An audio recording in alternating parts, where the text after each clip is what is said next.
Hey guys, it's Educational Fellow here, and I'm going to teach you how to make memojis. All right, so what you want to do is you want to go like you're texting yourself or text a friend.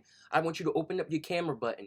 All right, you're going to hit the monkey. If you see the monkey, now this monkey will take you to all the faces and different things like that. Now, what you want to do is you want to make sure your camera is facing yourself. I like to use a green screen because it is popping. So I clicked on the video button. I want to hit that star right there. When you hit that star, then you are going to hit all the memojis.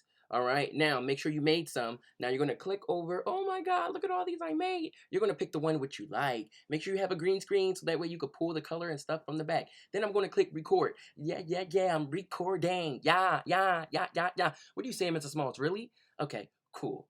That's what's up. So you're gonna record, then you're gonna hit that upload button. All right, it's going to upload to the person, and it's also going to save in your camera roll.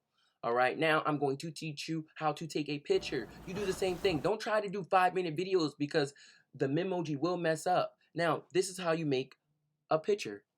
Just easy. Click on photos, have the camera on you. All right, you're going to click the star so that way you can find your face again. All right, memojis. All right, find yourself, Mr. Smalls. Which one do you want? Okay. There I am. All right, now that I'm here, pose for the camera. Deuces. All right. Yes. And there you have it. All right. Send it to yourself. Put in your camera roll. There you have it. This is how you do it. Thank you. And I'm looking forward to making more videos. Can't wait to see all of these. Get it on and popping. Tag me. Let's go.